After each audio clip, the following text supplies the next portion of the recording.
Ladies and gentlemen, welcome back to the finest Dawn of War Unification cast this side of East Yorkshire. And today we've got 2 versus 2 on Forgotten Isles. Playing left side as the Raven Guard, we've got Basket Ogrin, and we've got Crypto Sven. And playing the right side as the World Eaters, we've got Iruku, and we've got Tangenzoid Manstein. Look at this, baby, it's a faction war. Didn't intend for it to be, I was just looking through the online replay website and I just managed to find this. So, yeah, but we're going with it just purely because faction wars are always really good fun to do and they're really good for the YouTube algorithm. And I like money, so that's how we're going to be rolling, baby. That's how we're going to be rolling. So it's going to be blooming Bash versus Dash. It's going to be Stealth versus... I can't think... Oh, dear, I was going to think of a triplet word rhyming scheme there, but clearly, nope, nothing is coming to mind. So yeah, Raven Guard versus the World Eaters. Raven Guard might actually have the advantage in this situation because they are quite swift and nimble, and the World Eaters do like punching people in the face, and the one main weakness for World Eaters or any melee-based faction are range units slowly walking away from them. But then again, the World Eaters do have some good ranged options if they go for their Dark Mechanicum styled kind of stuff on the go. Oh no, they're going to go for Corn Raptors. I mean, I suppose those guys work as well. Doesn't matter if the enemy runs away, can still bash all their buildings, I suppose. Yeah, the Dark Mechanicum stuff, if you go for, yeah, like the Dark Apostle, maybe go for some weaponized servitors and stuff with all the heavy bolters, and Thieves of Corn in tier 2, because you can get them in tier 1, I think, but they can't get their access to the proper weapons until tier 2. Unless that's been changed in the recent patch, I don't know. By recent, I mean, I don't know. Time when you get to my age is all the same. In my head, Slipknot Psychosocial is still a new album, so that just shows how much of how good my time scale works in my brain. Yep, Contact Raptors already out, and they'll be coming over onto this side. We are seeing a... Where are you going? We're building a thing, unless you've gone somewhere. Hold on, I can find this out by doing this. Oh, you spawned here. Ah, you were stealthed right in between all the grey stuff.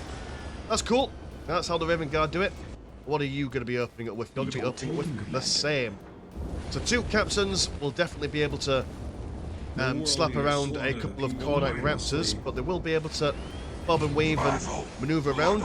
I like that. They look to give them a little bit of vision. You can send some more in.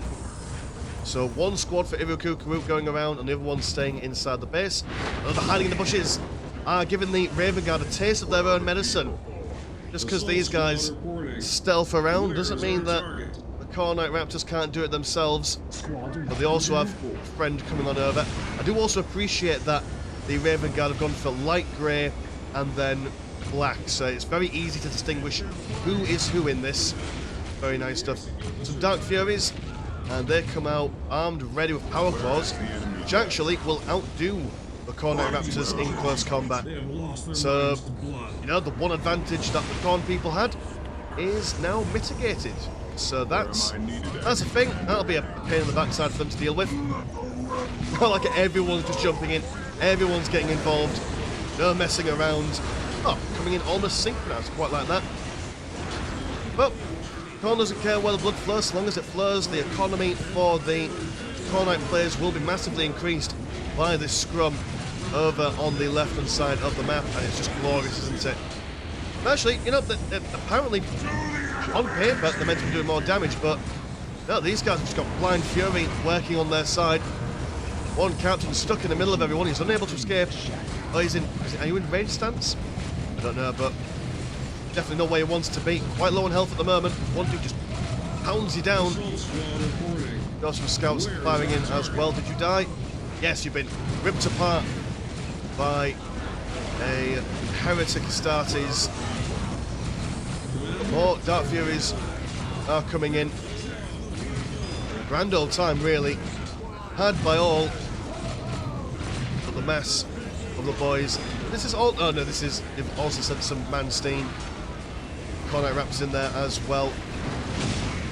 But yeah, they just don't have the melee prowess to be able to deal with all this. Maybe some range support from the scouts might be of an assistance, but yeah, this is going very peak Tom, as they would say down south, for the Raven Guard here. The old bash and smash. Breaking people down. But now that the Chrono Raptors are separating themselves, they are struggling a little bit now. Now that the numbers are of equal size.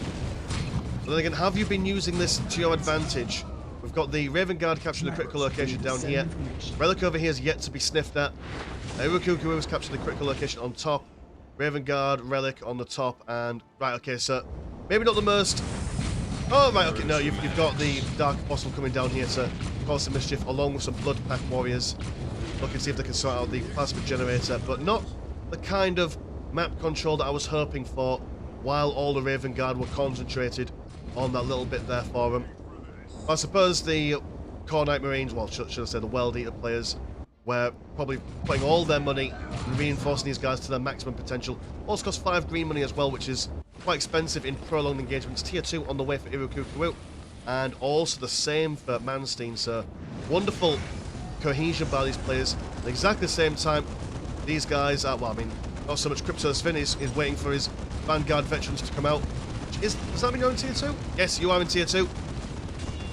Those guys can come out, they'll do a lot more damage in close combat. Tech Marine Artificer running wild, trying to avoid the chain axes of the Core Knight Marines. They'll fly back, see what other damage they can do elsewhere. And what an explosive first 5 minutes of the match here. Absolutely phenomenal stuff. Plenty of Marines coming over on this side as well. They have managed to destroy the Altar of Khorne. Might even be able to get a decap. No, not quite. It was brave, but not quite able to get that decap there. Apologies. Need some oxygen in my lungs. Believe it or not, I am human. Or maybe I'm not. Who knows? Maybe I'm just a computer. Part of the algorithm myself. We do have a decap from the Blood Pack Warriors on the northern side for this relic, which is quite useful for them. Always a pain when you get your relic decapped, as it takes absolutely ages to recap it. These guys chilling out over here really need to start focusing on moving over here and start destroying stuff. But then again, I suppose there's a minefield. There is a assault cannon turret. And what are you? You are... Keep in line. Are you other things? What are you? Oh, must have been some sort of... Unless you're definitely not stealthed people. No, you're just some sort of artifacting. Okay. Some blind warp trickery. Now, the Raven Guard are probably going to have an interest... Well, they're going to have a much easier time at doing some counter-bashing in this matchup, as the Altar of Khorne cannot be upgraded any further past this point. It does have a really strong AoE blast, kind of like the Necron's Obelisk. You fire it once and it recharges after a while, but they are a lot more fragile and vulnerable in comparison to listing posts that can be upgraded for more health, more armor, more shooty bits. So you've got to keep that in mind. Vanguard veterans are now out of access to a lot more styles of power weapons should they choose. Down over here, seeing a lot of fire on the go. Chrono Raptors going for the melting guns. Haven't really got them all as of yet. They're all standing in the minefield, which is not doing them any favours whatsoever.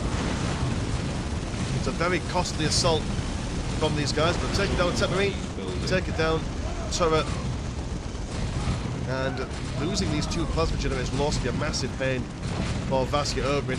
I saw in the comments the other day how someone said about building plasma generators outside your base near these listing posts, and is it worth it to save, because I mean, you can build them here, and that will save you time from walking all the way back home to build them. And generally, in low-level games, you would not probably build these outside your base. You'd walk your base all back home and build in your home. But in high-level games such as these, every second of building time, it really, really does matter. So building your plasma generators any way you can is perfectly viable, perfectly normal. I'm seeing massive engagement on the right-hand side from the Dark Fury assault squads. But the Raptors of Manstein and their melter guns are definitely when the Core Knight Raptors are in their peak stage, I would say. This is in tier 2.5 or tier 2. Whatever, is when they're really, really useful for base bashing. and it's just a wash of clanking blades smashing together in glorious hand-to-hand combat. Absolutely phenomenal stuff. Double Tatooine artificers coming out just to repair stuff as a Raven Spire been brought down remarkably quickly. Definitely need to get those Tatooines on the go, even with one repairing it. Not doing all that well. While these guys are bashing the buildings, the Raven Guard are able to get some licks on them. Lovely repositioning of people as well to make sure that they can get extra damage done. Although, going for the Raven Spire, I know what people will already say, why go for these when you can also go for listing posts? It's an all or nothing kind of strategy. If you could destroy the Raven Spire, that just basically knocks Vasya Ogrin out of the game for a significant length of time, whereas breaking the listing posts will just set him back a little bit. So they were going for gold, baby. They saw a chance, they went for the jugular, but it doesn't look like it's going in their favour at the moment. Still even Stevens, I would say, army size-wise. Maybe now is the time to start focusing on listing posts and then easing off away, but no, not going away anytime soon. And yeah, good defence. Wonderful clutch use of those Tatooine artificers. I think, yeah, those veteran vanguards are really being felt. Look at the economies really, really quickly. 80 and 15 for, who am I looking at the moment? Vasya Ogrin. And 122 and 60 for Kutusvin. 86 and 30 for Irukukuwu. And 115 and 37 for Manstein. And if you're wondering why watching from the Raven Guard perspective, it's because we hear a lot less shouting when I select units like this. Because, you know, I've got the attention span of a 5-year-old and I'm always selecting things just because, you know, it makes me feel like I'm part of the game, gosh darn it. What was I going to say about the economies? Yeah, so we're seeing that the economies for the World Eaters, especially for Irukukuwu, is a little bit lower than... I mean, fair enough, Vasya probably doesn't have the highest economy because he's had his base bash quite a lot. But for Irukukuwu, he could have been getting his upgrades from his Blood Apothecary, which is actually doing right now. But the vast majority of the economy is coming from these guys being involved in close combat. There we go, that Blood attack, which is actually just... all it's really done is just kill one of the Blood Pact warriors. And died very quickly. Here come the Raven Guard. Now getting some revenge. One Blood Pact warrior trying to escape. Not quite making it. Now going for more Raptors. At this point you've kind of built yourself into a corner here. If you try and go for anything else, like range support squads, well, they're going to be knackered by the vast majority of these guys. I mean, you can go for the higher level Raptors. Oh, we've got some blood coming in. It means that everyone takes more damage and gives more damage in this. I also think it maybe detects infiltrate units. Maybe we're going to confuse it with another ability, but oh, just the aesthetical value of this. Just, it's raining blood, someone play Slayer. Everyone's just either loving it or not loving it. It's like the Marmite of combat, really, when you think about it. It's just double blood, it's just like two things going on. It don't look as if that will spread itself out there. Remarkable stuff. And the Raven Guard are still hacking away, but their numbers seem to be waxing and waning a bit. But here comes the orbital bombardment. Just when you thought you couldn't get any more exciting than this. God blimey. Just chaos and madness. You've got to love it. And they've managed to survive both sides, really. I mean, even though these guys in the Raven Guard are falling back, they are, you know, I mean, still enough of them to defend. And they're also now going to be supported by some Welsh snipers. I can never pronounce their name, and I will never try. Gosh darn it, I'll never try. Headshotting that one dude. And do you have morale? You do have morale. So any kind of morale breaking stuff that they can do will definitely help them. Pardon me again. Jostling for position. Seeing more people being summoned in. Why are you? You're not a Raven Guard symbol or a Khorne symbol. You could be anything. You are Assault Centurions. Alright, yep. Flamers. And you're also infiltrated.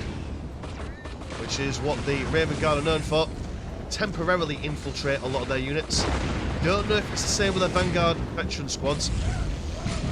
We've also got these Primaris Eliminators, which thank you to the chap who commented the last Raven Guard game, explained to me that yes, they do have a special kind of armour that silences the servers in their joints.